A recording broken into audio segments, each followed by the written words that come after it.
किस लिए आजाद हुए हम? इन लोगों को राजा बनाने के लिए। सर E20 देश का सबसे बड़ा स्कैम है। तो आपके शो पे पहली बार कहा, आज तक टीवी पे ने कहा, भारत एथेनॉल भी इंपोर्ट करता है। Really? Yes sir, millions of gallons of litres. अगर चावल से बनाते हो 10,500 लीटर पानी खर्च होता है 1 लीटर एथेनॉल बनाने के लिए। मिनिस्ट्री ने तो कहा है कि कम पानी लगता है, इतना ये झूठ है 10,500 लीटर। मिनिस्ट्री मेरे पे केस क्यों नहीं करते? एक गाड़ी खरीदने के लिए 10 लोगों से बात करते हैं, परिवार में चर्चा होती है। और सबसे पहला क्वेश्चन होता है माइलेज कितना देती है। सब जब वो बहुत इंपॉर्टेंट चीज आप कह रहे हो, बस माइलेज गिरेगा, क्या आपने हमसे पूछा कि माइलेज गिरेगा कि नहीं? आपके बेटा बढ़ाओ योजना में हमारी माइलेज की आपने लगा दी। किसने आपको अधिकार दिया? हम क्या चूहे हैं जिसपे आप एक्सपेरिमेंट कर रहे हैं? मीडिया की स्वतंत्रता के ऊपर अभी कहते हैं कि हमारा रैंकिंग उसमें भी बहुत ज़्यादा गिरा है। क्या ये इम्प्रूव होने के चांसेस हैं और कब तक हो सकते हैं? सरकार उनको झुकने को नहीं कह रही है, वो जमीन पे रौंदते हुए जा रहे हैं। सरकार कोई नहीं कह रहा है कि आप झुको। इंडियन मीडिया क्या फ्री है? बिल्कुल फ्री है। खुद पे कर रहे हैं, क्यों कर रहे हैं मेरी समझ में नहीं आ रहा। लोग मानते हैं कि मोदी जी के आने के बाद से इंडियन पासपोर्ट की इमेज इंप्रूव हुई है वर्ल्ड वाइड। लेकिन सच्चाई ये, मुझे फैक्ट चेक करना, इंडियन पासपोर्ट रैंकिंग में गिरा है। मोदी जी का रैंकिंग ऊपर, आपका पासपोर्ट नीचे। भारत में फर्स्ट जनरेशन के लोग हमेशा आगे जाते हैं अगर वो लोग मेहनत करते हैं। भारत टैलेंट और एंटरप्राइज को सल्यूट करते हैं। होता क्या, उसके बाद सारे नेपो बच्चे आ जाते हैं। कितने बिलियनर्स हो गए एक बार देख लीजिए डॉलर टर्म में। 227 बड़े बाप के बेटे। ये दिक्कत। तो मैं चाहता हूं 10,000 बिलियनर हो। सीजेपी को लेकर आपका क्या सोच है? वो सही काम कर रही है? मैं उनकी आइडियोलॉजी से इत्तेफाक नहीं रखता हूं। मैं नहीं चाहता कि उनका रेजिग्नेशन हो। मैं चाहता हूं आदरणीय प्रधानमंत्री धर्मेंद्र प्रधान जी, नितिन गडकरी जी और हरदीप पुरी जी का हाथ पकड़ते, मंत्रालय के बाहर रखते, उसको लॉक करे ताकि पॉलिटिकल मार्टियर नहीं बन सके।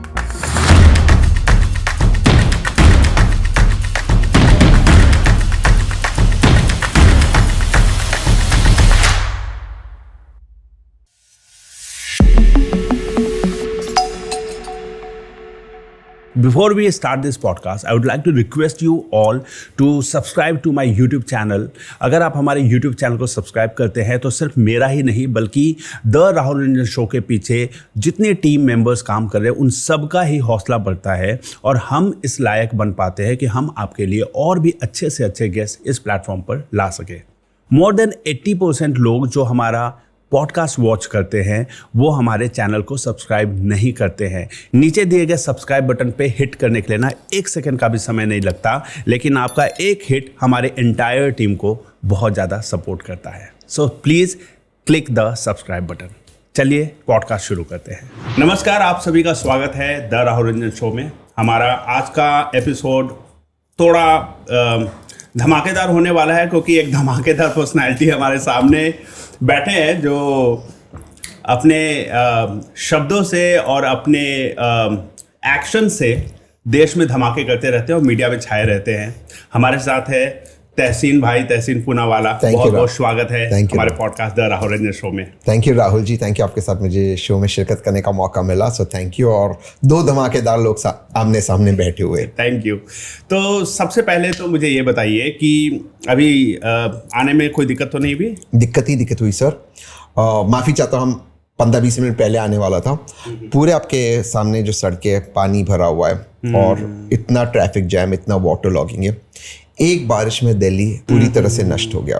जी। आप सोचिए सर, ये देश की राजधानी है। बाकी चीज़ों के बारे में सोचिए, बाकी जगहों और जिन लोगों को फॉरेन रिजर्व्स बचाना है, अगर केवल इन सड़कों को ठीक कर दे, कॉन्ट्रैक्टर से पैसे नहीं खाए, जाने बचेगी और 3 लाख करोड़ सालाना भारत का बचेगा। बट वो छोड़ के बाकी सारी चीज़ें करनी है। अभी आपने जंतर मंतर में धरना दिया था, प्रदर्शन किया था, क्या है आपका साइड? सर E20 देश का सबसे बड़ा स्कैम है। ये है। आप इसे स्कैम मानते हैं? नहीं सर, ये स्कैम है, मान नहीं रहा हूँ मैं, ये स्कैम है। मैं सारे आंकड़े आपके सामने रख देता हूँ। इससे बड़ा स्कैम कुछ नहीं है और ये बेटा बढ़ाओ योजना है। सारे नहीं तो अपने बच्चों को बढ़ाने के लिए इस तरह की घटिया योजनाएं ला रहे हैं। सबसे पहले अव्वल तो मैं एथेनॉल ब्लेंडिंग के खिलाफ नहीं हूँ, लेकिन क्या इससे फायदा हो रहा है या नुकसान हो रहा है, इस पे हमें गौर फरमाना चाहिए। तो सरकार 2 चीज़ें कहती है। एक कहती है कि फॉरेन रिजर्व बचता है, जो हम इंपोर्ट करते हैं, तेल हम इंपोर्ट करते हैं तो हमारा डॉलर बचता है, खर्च नहीं होता है, इंपोर्ट बिल कम होता है। सरकार का सबसे पहला डिफेंस ये। सर क्या आप जानते हैं, आपके शो पे पहली बार कहा, आज तक टीवी पे ने कहा, भारत एथेनॉल भी इंपोर्ट करता है really? Yes sir, millions of gallons of litres. तो उसका यूज कहाँ कहाँ होता है वो उसको इंडस्ट्रियल में, क्योंकि ये एथेनॉल वहां पे यूज कर रहे हैं आपकी गाड़ी में, तो भाई इसी को यूज करो ना। यहाँ पे डॉलर बचा रहे हो, वहां पे एथेनॉल इंपोर्ट कर रहे हो। तो फिर हम इथेनॉल यही इतना प्रोड्यूस क्यों नहीं कर पा रहे, क्योंकि इंपोर्ट करना पड़ रहा है? नहीं, उनको और करना है प्रोड्यूस, लेकिन उसमें भी दिक्कत होगी। अगर आप और प्रोड्यूस करोगे तो आपको गन्ना, चावल और कॉर्न ग्रो करना होगा, उगाना होगा। तो वेजिटेबल्स का क्या होगा? तो आपकी फूड सिक्योरिटी, और फिर वेजिटेबल ऑयल आप इंपोर्ट करोगे तो उसका बिल कितना जाएगा? फॉरेन रिजर्व बचता ही नहीं है। आपको और सिंपल एग्जांपल देता हूं, नहीं सुनिए, ये तो स्कैम की शुरुआत है, ये तो अभी सरफेस है। एक प्रोडक्ट है मक्के का, DDGS, कॉर्न का एक बाई प्रोडक्ट है। ये पशुओं के आहार में, लाइफ स्टॉक फीड में काम होता है, यूज होता है, राइट? भारत में इसका सरप्लस था, इसको भारत एक्सपोर्ट करता था। जब फेब 6 को भारत और अमेरिका का US ट्रेड डील हुआ, तब पता चला कि भारत DDGS को अमेरिका से इंपोर्ट करेगा। अब कॉर्न, जो अमेरिकन कॉर्न है, वो भारत में बैंड है। क्यों? क्योंकि वो GMO कॉर्न है। तो ऑब्वियसली एक हल्ला बचा कि अब क्यों कॉर्न इंपोर्ट कर रहे हो। 7 फरवरी को आदरणीय पीयूष गोयल जी एक प्रेस कॉन्फ्रेंस करते हैं दिल्ली में। वे कहते हैं कि पशुओं के आहार की शॉर्टेज है, हमें इसलिए इस कॉर्न के बाई प्रोडक्ट DDGS को इंपोर्ट करना होगा, जो GMO, जेनेटिकली मॉडिफाइड है। कॉर्न कहाँ गया? 45% कॉर्न जो आज भारत में उगता है, वो आप एथेनॉल में डाइवर्ट कर रहे हो साहब। यानी कि जिस चीज को आप एक्सपोर्ट कर रहे थे, अब उसी चीज को आप इंपोर्ट कर रहे हो, क्योंकि आपने कॉर्न को एथेनॉल में डाइवर्ट किया। तो आपका फॉरेन रिजर्व बचेगा कैसा? और अब आपके पशुओं को आप खिलाओगे genetically modified corn. My God साहब, अब मुझे बताओ, इससे क्या मुर्गी और अंडे के दाम नहीं बढ़ेंगे? फूड सिक्योरिटी का। तीसरा, एथेनॉल के लिए चावल लगता है, तो आप PDS का चावल डाल रहे हो, फूड सिक्योरिटी। कुछ महीनों में आप देखोगे कि चीनी और चावल के दाम बढ़ेंगे, तो आप बचा कहाँ रहे हो पैसे? दूसरा, ये कहते हैं पोल्यूशन। क्या आप जानते हो कि एथेनॉल की इंडस्ट्रीज को central board of pollution certificate, CBPC, central board of pollution certificate, जो केंद्र सरकार का एक अंग है, वो उसको रेड जोन में डालती है, सबसे पोल्यूटिंग इंडस्ट्रीज में से। तो पोल्यूशन कहाँ बचता है? 1 लीटर एथेनॉल के लिए चावल का, अगर चावल से बनाते हो, 10,500 लीटर पानी खर्च होता है। 1 लीटर एथेनॉल बनाने के लिए गन्ने से 2,500 से लेते 3,600 लीटर पानी खर्च होता है। 1 लीटर मिनिस्ट्री ने तो कहा है कि कम पानी लगता है, इतना ये झूठ है। 10,500 लीटर मिनिस्ट्री मेरे पे केस क्यों नहीं करती?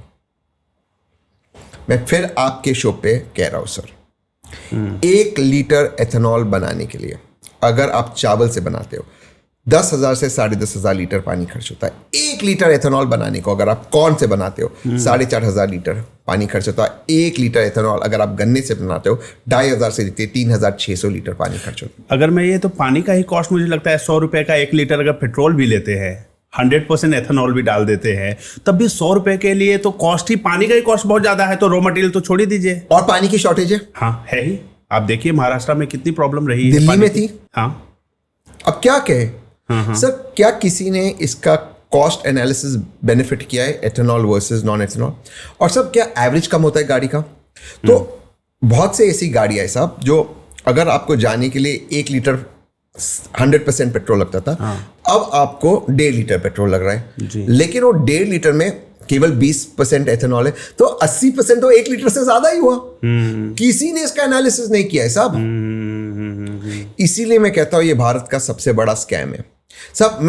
मुझे ज्यादा टेक्निकल नहीं आता साहब। मेरा एवरेज कम हो रहा है, गाड़ी खराब हो रही है, पेट्रोल ज्यादा भारत इंपोर्ट कर रहा है। डेटा देख लीजिए 2023 से लेके जब से एथेनॉल 20 मैंडेट हुआ आज तक, पेट्रोल ज्यादा इंपोर्ट कर रहे हैं। तो फायदा किसका हुआ? नुकसान तो मेरा हो रहा, तो फायदा तो नहीं था। तो एथेनॉल से फायदा तो तब होना चाहिए था ना, जब रेट भी 50% डाउन होता। यही कहा था CM की रिपोर्ट में, ये है जो ऑटोमोबाइल इंडस्ट्री की है, कि अगर आप एथेनॉल ब्लेंडेड पेट्रोल ले रहे हो तो आप उस पर 20% डिस्काउंट दे रहे हो। आप साहब पेट्रोल का 102 रुपया ले रहे हो, 20% उसमें गन्ने का जूस है, आप 102 रुपया दे रहे हो कहीं। नो, किसान को कितना मिल रहा है? किसान का अगर लाभ हो तो हम सब उस पे ले करेंगे। राइट। किसान को मिल रहा है 3 रुपया 65 पैसा। तो अभी ऐसा कोई कैलकुलेशन इंटरनेट पे नहीं है जहां पे पता चले कि 1 लीटर एथेनॉल बनाने के लिए कितना गन्ना या कितना राइस, कितना कॉस्ट का रॉ मटेरियल चाहिए? मैं फिर आपको कह रहा हूं, मान भी लीजिए जो भी आप आंकड़े पकड़े, तो किसान को मिल रहा 3 रुपया 65 पैसा 1 किलो गन्ने पे। आपको मिल रहा है 1 लीटर पेट्रोल 102 में। बीच का पैसा कौन कमा रहा है? राइट। बेटा बढ़ाओ योजना। तो इसका ये मतलब पेट्रोल अगर सस्ता करे, पब्लिक को फायदा हो, तब तो इस सुविधा का लाभ मिलेगा ना बिल्कुल लोगों को। साहब। तो ऐसा कुछ हुआ नहीं ना। प्योर पेट्रोल के लिए 170 रुपया, 160 से लेते 170 रुपये के बीच, जो 100% पेट्रोल है।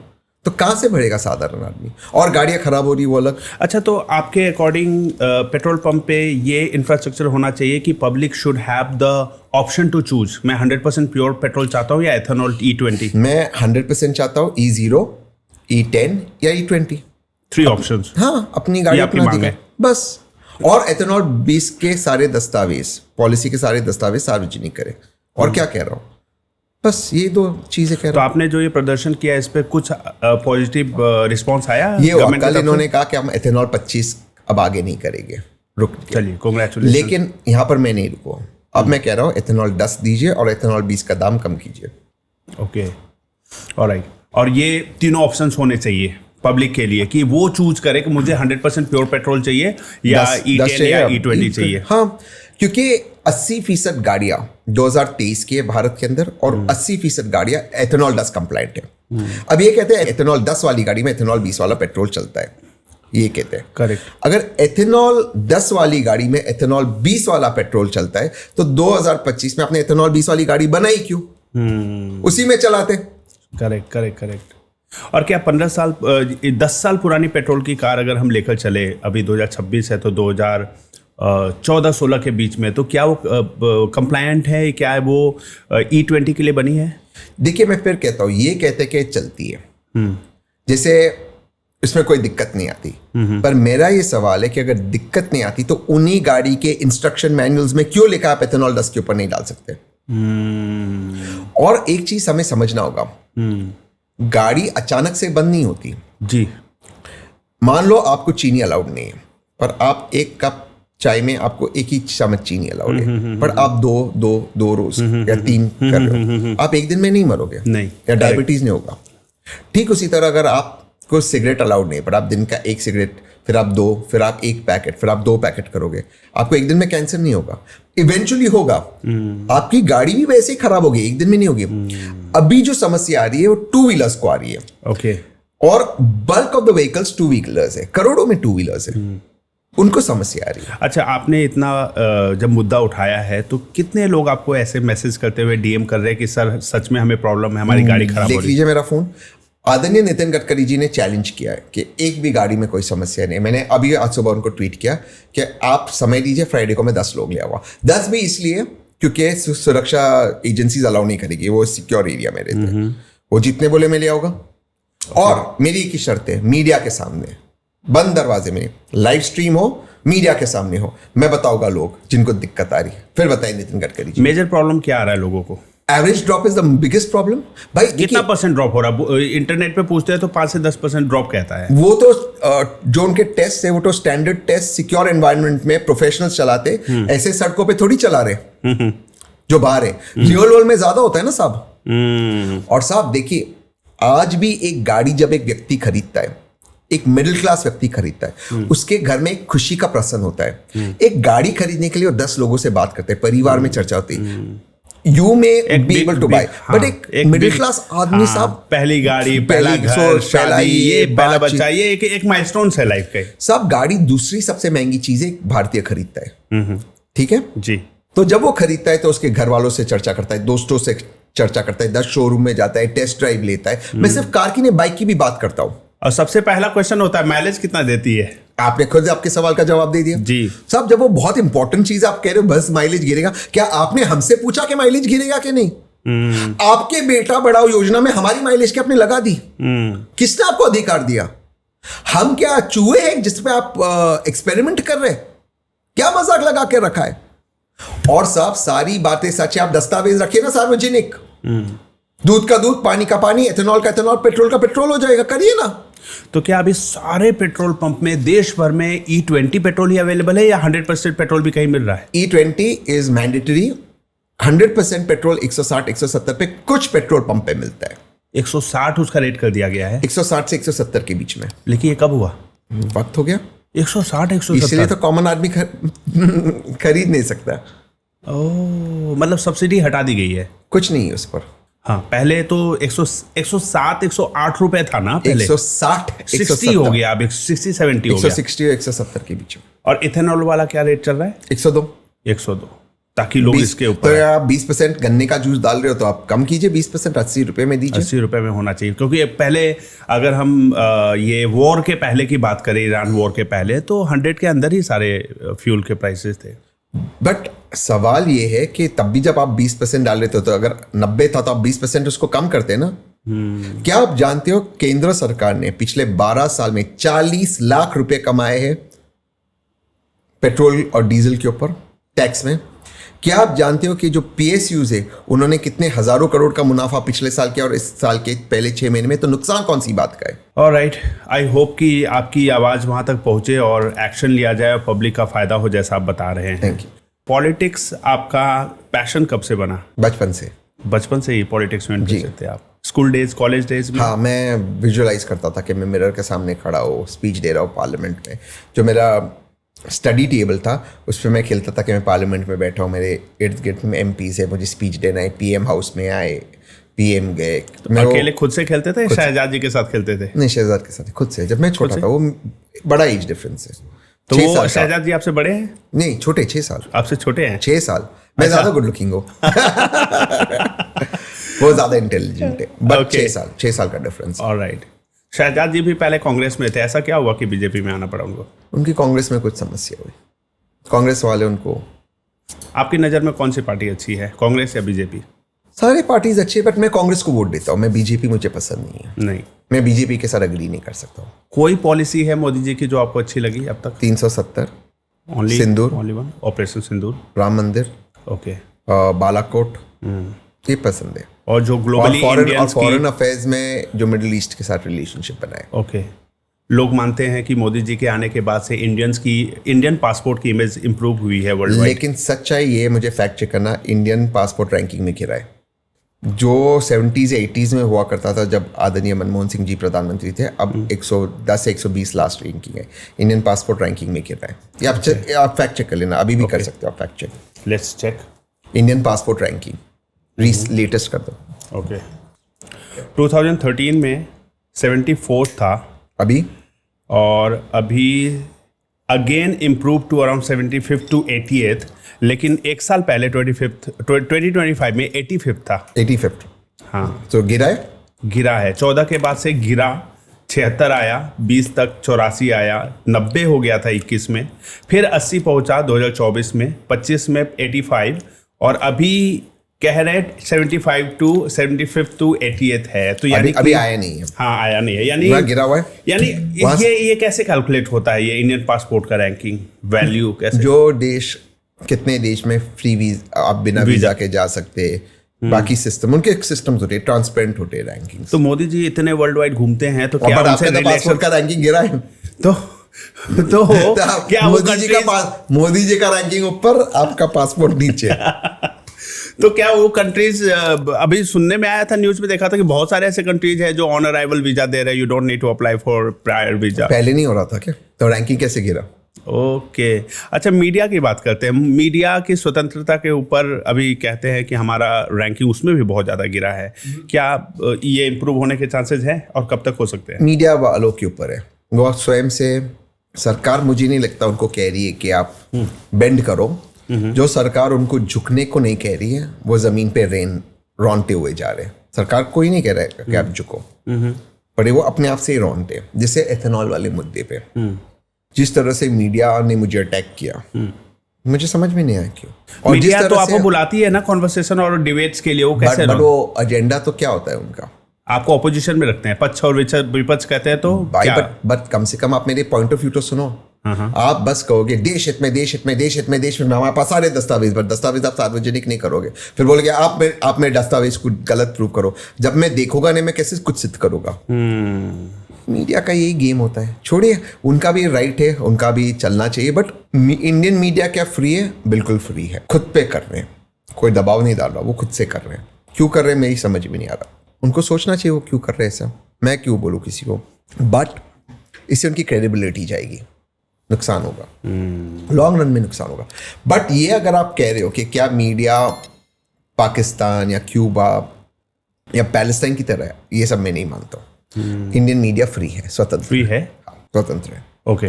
भाई अगर सरकार के खिलाफ स्टोरी करे, कौन क्या करे? साहब मैं रोज सरकार के खिलाफ बोलता हूँ, किसकी हिम्मत है कुछ करने? क्या करेंगे आप ये जो इतना कुछ खुलेआम बोलते हैं सरकार के खिलाफ, कितने नोटिस जाते हैं आपको महीने के? नहीं, नोटिस नहीं आता आपको? क्यों मतलब फ्री रखा गया है? क्योंकि आप पॉलिटिकल कमेंटेटर एनालिस्ट है इसलिए? भाई मुझे एक बताओ, मैं जो बात करता हूँ तथ्यों की करता हूँ, ठीक है? बाकी लोग जो बात करते हैं वो व्यक्तिगत हमले करते हैं, छिछोरे वाले हमले, मैं वो नहीं कर रहा हूँ। मेरी जो तथ्य, अगर मैं नितिन गडकरी जी पे अटैक कर रहा हूँ या उनके बच्चों पे, उनके बच्चों का एथेनॉल का बिजनेस है और वो कॉन्फ्लिक्ट ऑफ इंटरेस्ट है, मैं ये नहीं कह रहा हूँ कि वो भ्रष्ट है।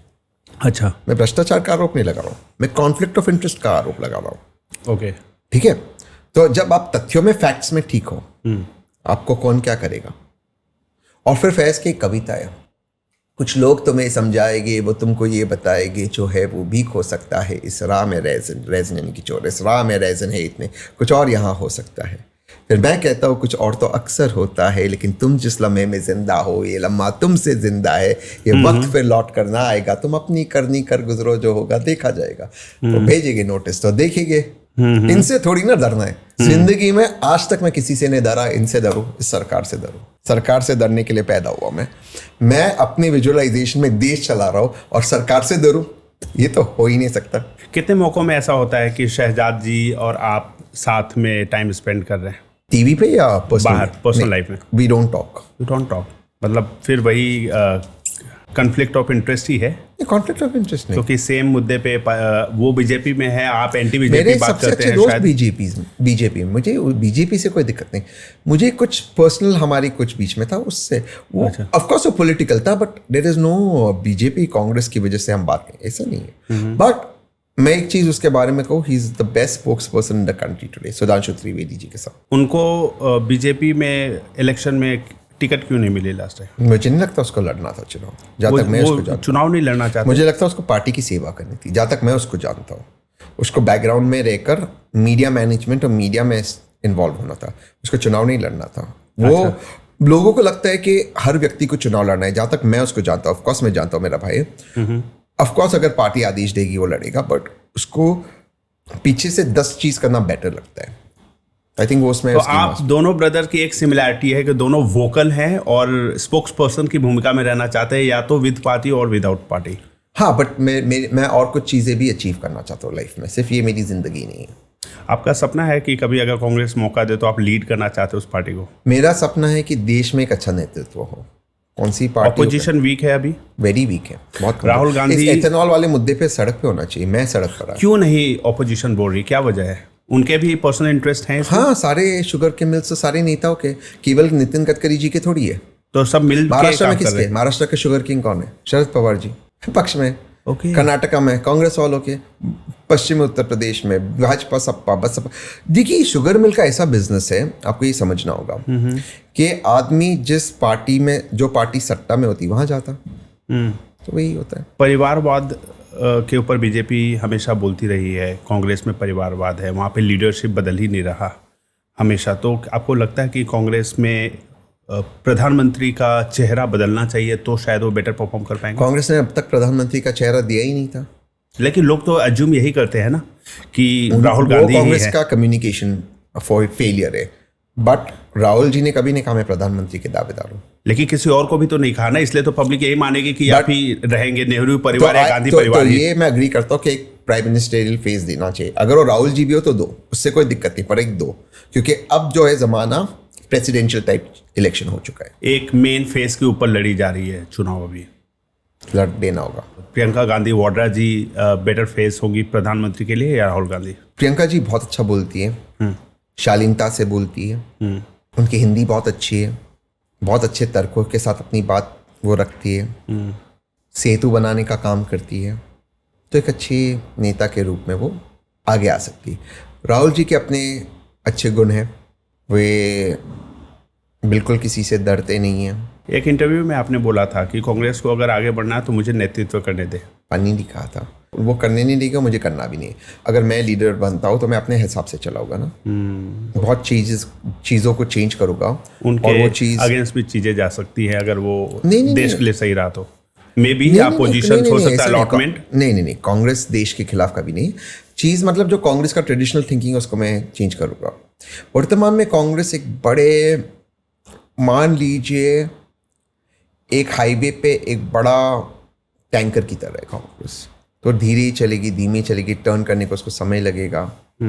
और मैं मान लो एक मोटरसाइकिल की तरह यहाँ वहाँ से अपनी गाड़ी निकाल देता हूँ। अब मुझे अगर आगे बढ़ना है जी और ट्रैफिक अवॉइड करना है, मोटरसाइकिल पे जाना है, उस टैंकर को मोटरसाइकिल में तब्दील करने के लिए समय तो लगेगा ना, तो डिफिकल्ट होगा। तो they will also not be comfortable. But हाँ, अगर मैं विपक्ष का नेता होता तो मैं सड़क पे होता इथेनॉल को लेकर। बहुत बड़ा मुद्दा है मिडिल क्लास का। तो मैं यही समझूं कि कांग्रेस के भी अपने पर्सनल फायदे हैं, इसलिए वो नहीं उतर रहे। वो नहीं, क्योंकि नेता, सारे पार्टियों के नेता, एक वो है, नेताओं का बट शुगर कांग्रेस का का भी नहीं, जैसे बाकी मैं कह रहा हूँ सारे पार्टियों का। बट ऑल्सो एक दूसरी समस्या हमारे देश में, जितने भी पॉलिटिकल पार्टीज है, दो राष्ट्रीय पार्टियों को छोड़ते, भाजपा और कांग्रेस, इन दोनों पार्टीज को अगर आप छोड़ दे, दरकिनार कर दे, बाकी अधिकतर जितनी पार्टियां हैं, अधिकतर वो फैमिली बिजनेसेस है। तो क्या होता है फैमिली बिजनेस के अंदर, जो मेहनत दादाजी ने किया हो या पिताजी ने किया हो, बेटा नहीं कर पाएगा। अभी उदयनिधि स्टालिन कभी वो मेहनत नहीं कर पाएगा जो उनके दादाजी ने किया था। Absolutely right. नारा लोकेश कभी वो मेहनत नहीं कर पाएगा जो चंद्रबाबू नायडू जी ने किया था। चिराग पासवान कभी वो मेहनत नहीं कर पाएगा जो रामविलास पासवान जी ने किया था। सुप्रिया सुले कभी उस लेवल पे नहीं पहुंच पाएगी जो शरद पवार जी ने किया था। रोहित पवार कभी उस लेवल पे नहीं पहुंचेगा जो शरद पवार जी ने किया था। देवेगौड़ा जी के पोते कभी वो चीज़ नहीं कर पाएंगे जो देवेगौड़ा जी ने किया था। तो ये जो एक आ जाता है, अभिषेक बैनर्जी कभी वो नहीं कर पाएगा जो ममता बनर्जी करे। तो ये सारे फैमिली रन फर्म्स है। जगन वाईएसआर के बेटे थे। तो क्योंकि ये सारे फैमिली रन फर्म्स है, प्राइवेट लिमिटेड कंपनीज है, यही मालिक है। होता क्या है साहब इसमें कि मेहनत अगर आपको करनी है तो आपको फिर सड़क पे उतरना होगा, मेहनत करनी होगी। अभी देखिए, जैसे मैंने इथेनॉल का प्रोटेस्ट किया, मैं इसका बोलता हूँ, संडे का दिन था जी, तो मैंने अपनी जो कंफर्ट फैक्टर से बाहर आया, संडे को मैं ब्रंच पे जाता हूँ, बाहर जाता हूँ जी, छोड़ना पड़ा। 5-6 दिन पहले प्लानिंग करनी पड़ी जी। पुलिस के लिए जब परमिशन आए तो मुझे, जब पुलिस ने of course was very cooperative with me, पर जब डीसीपी ने फ़ोन किया मुझे हेलो बोलने के लिए, मैंने उनसे पूछा आ जाओ आपके वहाँ कॉफ़ी पीने, ईगो नहीं हो तो उन्होंने बोला आप आओगे? बोला मुझे क्या है सर, आ जाओगा, आप परमिशन दो, मैं आ रहा हूँ कॉफ़ी पीने। एंड यू वेरी काइंड, बोले आइए, हम तो एक्सपेक्ट नहीं कर रहे थे, मुझे लगा आप किसी को भेज दोगे। बोला नहीं, आप भी तो ड्यूटी करें। तो ये आपको पॉलिटिक्स में करना होगा, इसमें ईगो सब। मैंने आपको कमिट किया था कि बारिश है, मैं इजीली कैंसिल कर सकता था। मैं आया हूँ दूसरी से, मैं सोच रहा था, मुझे जाना है नोएडा कि शायद आप आज कैसे करेंगे, इतनी बारिश हो रही है। हाँ, अब मैं आया हूँ साकेत से 1 घंटे दूर से, यहाँ पर आया हूँ, यहाँ से मैं जा रहा हूँ नोएडा इस बारिश में। तो साहब मैंने आपको कमिट किया, मैंने गाड़ी चेंज करके आया साहब जी।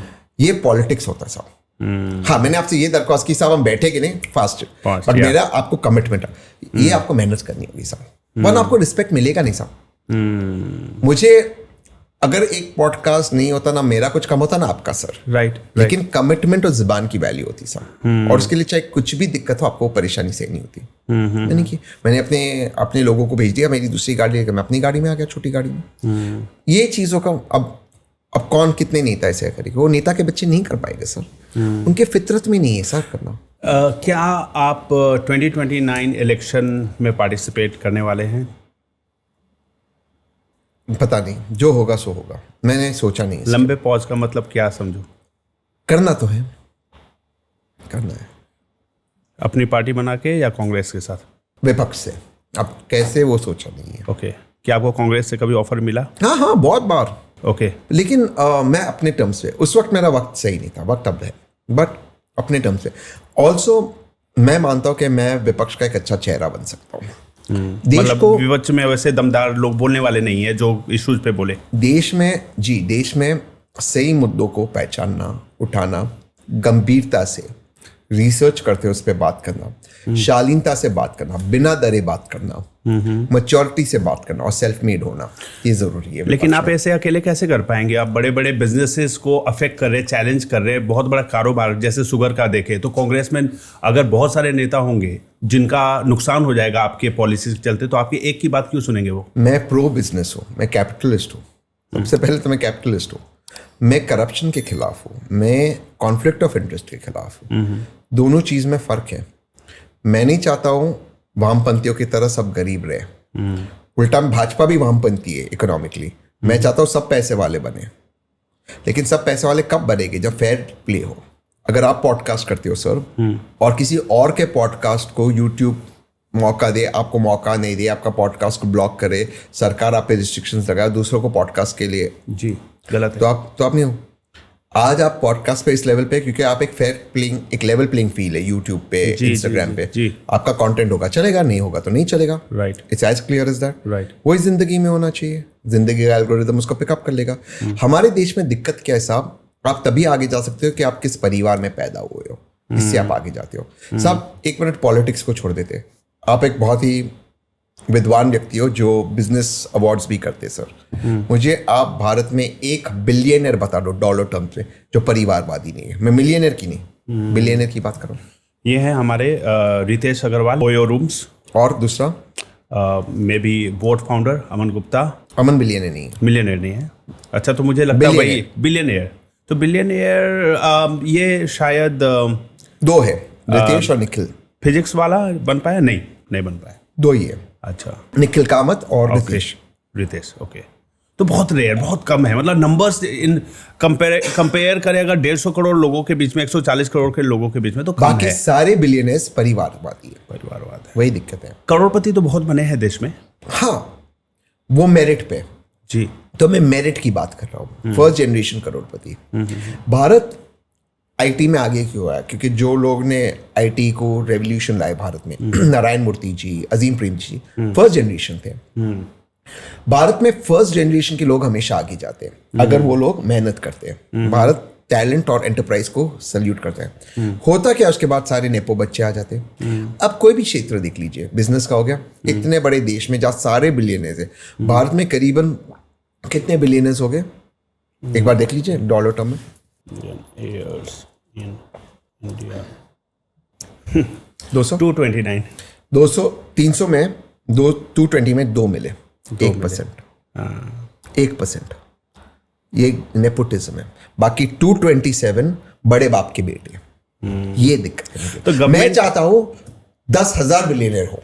लेकिन ये तो तब होगा ना जब गवर्नमेंट फेयर टेंडर देंगी हर प्रकार के काम के लिए। पोर्ट है, एयरपोर्ट है, पावर है, एनर्जी है। मैं वही कह रहा हूँ सर, मैं बिजनेस के खिलाफ नहीं हूँ। आपका जो सवाल था बिजनेस क्यों मुझे सपोर्ट करेगा, क्योंकि मैं 227। तो फिर आप यही तो मैं कह रहा हूँ कि जब आप पॉलिटिक्स में आते हैं और अगर आपके जिन नेपो किड्स की बात करें उनको अगर आप नहीं देंगे टेंडर तो फिर आपको नहीं मिलेगा सपोर्ट। तो क्यों ये लड़की क्यों नहीं बन सकती पॉलिटिशियन? इसकी क्यों जरूरत है मुझे? इसका वैल्यू क्या है? इसका वैल्यू क्या है मुझे? वो क्यों नहीं बन सकता? तो वो मणिपुर से आता है जी। मणिपुर में उसका मुख्यमंत्री, आपका जो लड़का है, उसको जब राज्यसभा में भेजना था उसकी वाइफ को ही भेजा। क्यों? अभी ये मुख्यमंत्री नहीं है। उसके बाजू में मेघालय है, वो कॉन्राड, वो सांगमा परिवार ही है वहां पर। क्यों ये लोग क्यों नहीं आ सकते? ये क्यों नहीं आ सकती? भाई ये कौन सा टैलेंट है मेघालय में कि सारा टैलेंट सांगमा परिवार में ही है? बताओ मुझे।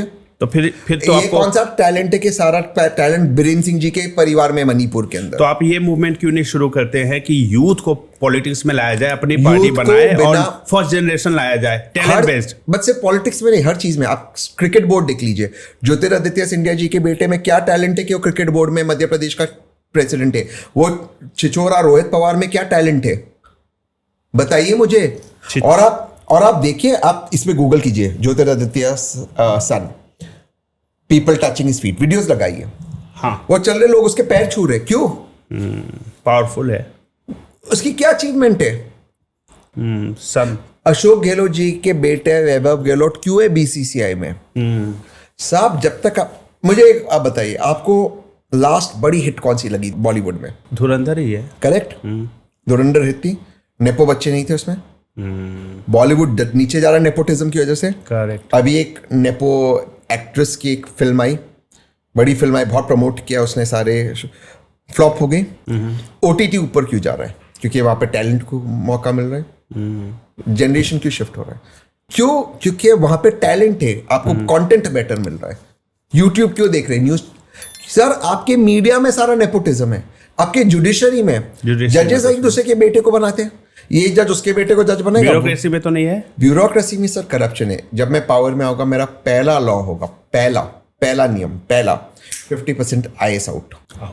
50% जिस कोर्ट में जाना जाए, दरवाजा खटखटाए, पहला मैं उसी पे चुन कराऊंगा। No 50% IAS out. Sir IAS हर सोल्यूशन के लिए एक प्रॉब्लम खड़ा करते हैं। अब सोचो ना, किसी बाबू का ही होगा ना, हम एथेनॉल इस्तेमाल करेंगे फॉरेन रिजर्व बचाने को, पर हम एथेनॉल ही इंपोर्ट करेंगे अमेरिका से। सर बाबू ना इस देश को बर्बाद करे। मैं आपको एक सिंपल सवाल पूछ रहा साहब जी, इसका मुझे कोई जवाब दे। ऐसा क्यों है कि हर नेता और हर बाबू जब बीमार होता है, उसके परिजन जो है निजी अस्पताल में जाते, जब देश ये लोग ही चलाते, सरकारी अस्पताल में क्यों नहीं जाते? इनके बच्चे विदेश क्यों जाते साहब पढ़ने को? मैं किसी के बच्चों की पढ़ाई के खिलाफ नहीं हूँ, पर जो व्यवस्था तो यहाँ ठीक करो ताकि आपके बच्चे पहले पढ़े। तो साहब मेरा दूसरा नियम होगा कि अगर आप पॉलिटिक्स में आओगे तो आपके बच्चे और आपके परिवार सरकारी स्कूल और सरकारी अस्पताल में ही उनका इलाज होगा। अनलेस कोई ऐसी चीज है जो भारत में नहीं पढ़ सकते हो, या कोई ऐसा कॉज है या कोई ऐसी बीमारी, प्लीज आप जाइए, बट बिना उसके आपको यहीं पर इलाज होगा, निजी में नहीं। तो फिर इसी में करप्शन शुरू हो जाएगा, बोलेंगे ये फलाना बीमारी इसलिए गए वो, फिर वैसे ही लूफहोल होता है। कितने कर पाएंगे? 40% जाएगी क्या? मैं सर अगर देश चलाऊंगा तो थोड़ा मुझ में भी सेंस है ना, कैसे जी थोड़ा सा जैसे अभी मुझे ट्रोल करने के लिए इन्होंने सोशल मीडिया को किसी को कॉन्ट्रैक्ट दिया, तो व्हाट्सएप पे भेजते ना वो व्हाट्सएप पे स्क्रीनशॉट डाल दिया मैंने। नितिन को बोला सर थोड़ा अच्छी एजेंसी को दो। सर मुझे थोड़ा सा आप तो पहुंच गया वो, थोड़ा सा अक्कल है, तो ऐसे करेंगे बाबू तो मैं छोड़ूंगा उनको। मैं जो रिफॉर्म्स करना, सब मुझे बताओ, एक मिडिल क्लास फैमिली, एक हॉस्पिटलाइजेशन दूर है साहब बैंक्रप्सी से, एक हॉस्पिटलाइजेशन। करेक्ट। क्या मतलब है साहब इसका? आप सारी जिंदगी कुत्ते की तरह काम करो, ये आप पे एक्सपेरिमेंट करे, आपको ठीक का इंफ्रास्ट्रक्चर नहीं मिले साहब। उसमें जो पानी था, मुझे डर लग रहा था कहीं करंट लग गया मैं मर जाऊंगा। पॉसिबल है? क्या मतलब है साहब? और उसके बाद आपको निजी अस्पताल में जाना है, और तब भी आपको तहसीन या आप जैसे एक व्यक्ति को फोन करते बोलना है कि इस अस्पताल में मेरा बेड कराओ जी। तो किस लिए आजाद हुए हम? इन लोगों को राजा बनाने के लिए। लेकिन ये कहानी तो हर पार्टी में है ना, कैसे व्यवस्था बदलेगी साहब? व्यवस्था तो कहीं ना कहीं तो बदलनी होगी ना साहब। केजरीवाल जी पे मौका दिया लोगों ने, केजरीवाल जी पे ट्रस्ट किया, उन्होंने भी ऐसे ही धोखा दिया एक प्रकार से। केजरीवाल जी साहब केजरीवाल जी वो व्यक्ति थे जिनके बारे में मैं कहता हूं ऐसा कोई सगा नहीं जिनको आम आदमी पार्टी ने ठगा नहीं। पर केजरीवाल जी का जो लोगों को उम्मीद जगी थी कि शायद ये करप्शन खत्म करेंगे। ये दुख होता है मुझे कि आज जब लोग ना मुझे जोड़ते हैं मेरे साथ, जब इतने लोग आए जंतर मंतर पे, जो आपने विजुअल्स देखा सब, लोगों ने पता है क्या कहा कि आप हमें धोखा नहीं दोगे ना। किसी ने कहा, मुझे कुछ लोग आए थे पॉलिटिकल मिलने जंतर मंतर के प्रोटेस्ट में, कहा कि आप उन लोगों से मिले बट आप तो नॉन पॉलिटिकल प्रोटेस्ट है। बोला यार कोई मिलने आएगा तो मैं सबसे मिलूंगा, मैं निजी संबंध खराब नहीं करूंगा। तो मीडिया ने उसको फोटो डाला। कहने का अर्थ ये साहब कि लोगों को देखो कितना अब डर बैठ गया है अरविंद केजरीवाल जी की वजह से। ट्रस्ट टूट गया देश उनको कभी माफ नहीं करेगा। उन्होंने कहा था दिल्ली को मैं दूंगा आपको पाठशाला, दिया सबको मधुशाला। और फिर मैं अल्कोहल के खिलाफ नहीं हूँ, हालांकि मैं टीटोटलर हूँ, मैं उसके खिलाफ नहीं हूँ, पर आपने कहा मैं दूंगा वर्ल्ड क्लास पाठशाला, आपने दिया 1 play 1 free मधुशाला। फोकस चेंज हो गया ना। फिर वही पैसा, पॉलिटिक्स, पावर, ये इंपॉर्टेंट हो जाता है उस सीट में। उस सीट में भी कहा जाता है कि कुछ तो गड़बड़ी है, वहां पहुंचते ही ना लोगों का दिमाग घूम जाता है। इस देश में राजा राम भी आए थे, कोई गड़बड़ी नहीं हुई। इस देश की आत्मा है राजा राम। मैं भगवान राम की बात नहीं कर रहा हूँ, राजा राम, क्योंकि मैं शासन की बात कर रहा हूँ। भगवान, मैं राजा राम की, मैं उनके शासन की बात कर रहा हूँ, एज अ किंग। मैं भगवान की तरह उनकी नहीं। राजा राम का क्या था? रघुकुल रीत सदा चली आए, प्राण जाए पर वचन ना जाए, ये थे राजा राम। ये देश ने राजा राम को भी देखा है। और ये लोग इनमें से किसकी औकात राजा राम के धूल के बराबर है? बिहार में प्रशांत किशोर ने सोची कि यही बदलाव लाएंगे, फिर केजरीवाल समझ के उनको मौका नहीं मिला। और फिर विजय को मिला तमिलनाडु में। हाँ, विजय जी को मिला। और क्या चला रहा है वो? हाँ, बड़े एक्शंस, बहुत बड़े एक्शंस ले सर रहे हैं। यही होता है सर। अब बदल गया देश। सीजेपी को लेकर आपका क्या सोच है? वो सही काम कर रही है? मैं उनकी आइडियोलॉजी से इत्तेफाक नहीं रखता हूँ, लेकिन इस मुल्क में सभी को अधिकार है शांतिपूर्वक तरीके से, बिना गाली गलौज दिए, बिना देश के टूटने की मांग किए, शांतिपूर्वक तरीके से धरना करने की। उसका मैं समर्थक हूँ। इस बात का मैं भी समर्थन करता हूँ कि आदरणीय धर्मेंद्र प्रधान जी को शिक्षा मंत्री देश का नहीं होना चाहिए। आदरणीय धर्मेंद्र प्रधान जी केवल इस देश के शिक्षा मंत्री इसलिए क्योंकि उनके स्वर्गवासी पिताजी आदरणीय अटल बिहारी वाजपेयी जी के कैबिनेट में कैबिनेट मिनिस्टर थे। उनका और कोई योगदान नहीं है एजुकेशन के क्षेत्र में। ये ऐसे शिक्षा मंत्री धर्मेंद्र प्रधान जी जो जब नीट का पेपर लीक हुआ उन्होंने टेलीग्राम को बैन किया, ये नहीं देखा कि पेपर कहां से लीक होते। ये ऐसे शिक्षा मंत्री है जिन्होंने हमारी वायुसेना का इस्तेमाल किया साहब पेपर बांटने के लिए। शर्म आनी चाहिए उनको। और मैं नहीं चाहता कि उनका रेजिग्नेशन हो। मैं चाहता हूँ आदरणीय प्रधानमंत्री धर्मेंद्र प्रधान जी नितिन गडकरी जी और हरदीप पुरी जी का हाथ पकड़ते, मंत्रालय के बाहर रखते, उसको लॉक करे ताकि ये पॉलिटिकल मार्टियर नहीं बन सके। रेजिग्नेशन से पॉलिटिकल मार्टियर बनेंगे साहब। साहब एक आदमी, एक नीट का बच्चा, 30 बच्चों ने आत्महत्या की। मुझे 30 का आंकड़ा मिला, मुझे नहीं जानता, 14 का मैं कंफर्म बोल सकता हूँ, आप फैक्ट चेक कर लेना, बट मुझे बताया गया 30, जो भी है 14 बच्चे तो पता है उन्होंने आत्महत्या किया नीट के लिए। जो बाबू नीट के लिए जिम्मेदार था 2024 में, वो वर्तमान में प्रिंसिपल सेक्रेटरी छत्तीसगढ़ है। ये देश में आप क्या बोलोगे उन यंगस्टर्स को? और ये सब करते अगर आप डॉक्टर बन गए तो आपका बॉस होगा वो नीतीश कुमार जी का छिछोरा बेटा निशांत कुमार, जिसको दाएं और बाएं में फर्क नहीं पता। वो कह रहे दाएं जाओ बाएं जा रहा है। आप डॉक्टर बनोगे, वो आपका बॉस होगा। तो फिर पॉलिटिक्स में कैसे मेरिट बेस्ड डिपार्टमेंट दिए जाएं? होगा साहब। जब गांधी भी निकल पड़े थे तब लोग सोचे थे कि कैसे करेंगे, किया तो ना इसको देश भर में बढ़ाने के लिए, क्योंकि स्टेट लेवल में फिर भी चलो विजय जैसे बड़े एक्टर लगते हैं एक स्टेट में चेंज करने के लिए, राइट? इतने बड़े चाणक्य कहे जाते हैं, पीके फेल हो गए बिहार में, राइट? अब बात कर रहे हैं नेशनल लेवल पे, जब सेंट्रल इलेक्शन लोकसभा का चुनाव होगा 2029 में, तो किस प्रकार से यूथ के बीच में ये ऐसा बनाया जाए कि सब मेरिट बेस्ड लोग आए, उनमें से चुन के मंत्री बनाया जाए, education minister, health minister, sports minister, और करप्शन कम किया जाए। करप्शन कम करने के लिए मैं कुछ आपको बता दूं, आदमी करप्ट होना नहीं चाहता है बाय नेचर, नहीं होना चाहता है। आदमी चाहता है कि अमीर बनना चाहता है आदमी सिर्फ। हाँ, वो अमीर बनना चाहता है। वो करप्ट क्यों है भारत में, ये समझना जरूरी है। क्योंकि भारत में व्यवस्था नहीं है सिक्योरिटी की। अगर आप बीमार हो, आपको 10-12 लाख रुपए, भगवान ना करे आपके यहाँ पे किसी के माँ बाप बीमार हो, दिल्ली में एडमिट हो, मिनिमम 2-3 दिन में 10-12 लाख का बिल आ जाएगा। राइट। तो इसलिए वो टैक्स पे चोरी करता, क्योंकि सरकारी अस्पताल लेके नहीं जा सकता है। धक्के नहीं खाना चाहता वहाँ। आज आप एक ठीक ठाक स्कूल में जाओ दिल्ली में, मैं इंटरनेशनल सबका साल का 6-8 लाख रुपया बिल है। आप सरकारी स्कूल में आपके बच्चों को नहीं भेज सकते। नहीं, राइट। इसके लिए वो चोरी करता है। अगर आप लोगों को शिक्षा, स्वास्थ्य और ट्रांसपोर्टेशन वर्ल्ड क्लास फ्री दोगे, उनका वो जो पैसा बचेगा फिर वो क्यों भ्रष्ट हो गए? वो भी कंट्रीब्यूट करेगा ना टैक्स देने में। आप कहना चाह रहे हैं कि 1 अरबपति के बजाय 100 करोड़पति बने?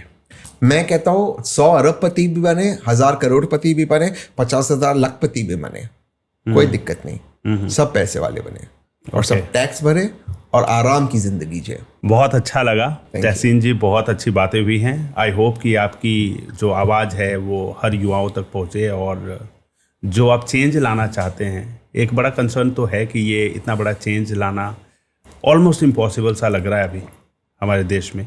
इम्पॉसिबल को अगर आप ब्रेक डाउन करो तो आई एम पॉसिबल। साहब मैंने अपनी ज़िंदगी में हारा नहीं हूँ, मतलब स्मॉल बैटल्स, बिग बैटल्स हमेशा जीता हूँ। एक बार हारूंगा तो कोई दिक्कत नहीं है, बट मुझे लगता है मैं जीतूंगा। कोशिश इम्पोर्टेंट है। हाँ, बिकॉज मैं जब 60-65 का हो जाऊंगा तब भी आई बी दिस गुड लुकिंग, तब भी शहजाद इससे बहुत इरिटेट होगा। बट जब मैं 60-65 का होगा और मैं पीछे देखूंगा, मुझे रिग्रेट नहीं चाहिए अपनी लाइफ में कि साला कोशिश नहीं किया। जब पता था कि आपके पास मौका था, कोशिश तो क्या, नहीं हुआ तो नहीं हुआ। मैं वो अपने आप को मुझे रिग्रेट नहीं चाहिए अपनी लाइफ में। मैं इस चीज़ में बहुत क्लियर हूँ, मुझे लाइफ में रिग्रेट नहीं चाहिए। ठीक है? आपने 215 का डेडलाइन दिया था, लेकिन खत्म करने से पहले एक आखिरी सवाल पूछ ही लेता हूँ, आपके अच्छे फिटनेस का राज क्या है? मैं दिन में एक ही बार खाता हूँ। अभी ये जो मैंने खाया, ये मैंने खाया, और अभी मैंने स्टूडियो में मैंने कुछ खा लूँगा, मैं अभी उनको ऑर्डर कर दूंगा। मैं दिन में एक ही बार खाता हूँ। No breakfast? नो, एक ही मील। लंच में करते हैं? लंच करते हैं केवल? वो मील कौन सा होता है? लंच अभी तो 3:30 बजे लंच, जो भी वो एक मील होगा तो वो। और ये भी मैंने कहा क्योंकि मैंने सुबह प्रोटीन नहीं पिया था, मैं भूल गया अपना प्रोटीन पीने। अच्छा। तो मुझे प्रोटीन चाहिए, एक स्कूप प्रोटीन, तो इसलिए मैंने ड्राई फ्रूट्स मेरे लिए परफेक्ट हो गया, प्रोटीन हो गया। एक मील, और सुबह 4 बजे उठते मैं तंत्र करता हूँ और वर्कआउट रोज करता हूँ। तंत्र क्या होता है? साधना, जैसे मेडिटेशन, तंत्र साधना। Okay. जैसे योगा होता है, हाँ, वैसा मैं तंत्र करता हूँ। जो तांत्रिक होते हैं, तांत्रिक होते हैं तो मंत्र वगैरह होते हैं क्या? बम बुम वो लेकिन वो साधना, वो तंत्र से क्या होता है? लेकिन वो साधना अलग होती है। वो तांत्रिक किस लिए वो करते हैं? तंत्र विद्या तो कुछ बड़ा अचीव करने के लिए, हासिल करने के लिए। तो क्या आप यूनिवर्स में से पावर खींच रहे हैं अपने अंदर? क्या कर रहे हैं तंत्र से? तंत्र एक बहुत सिंपल चीज है।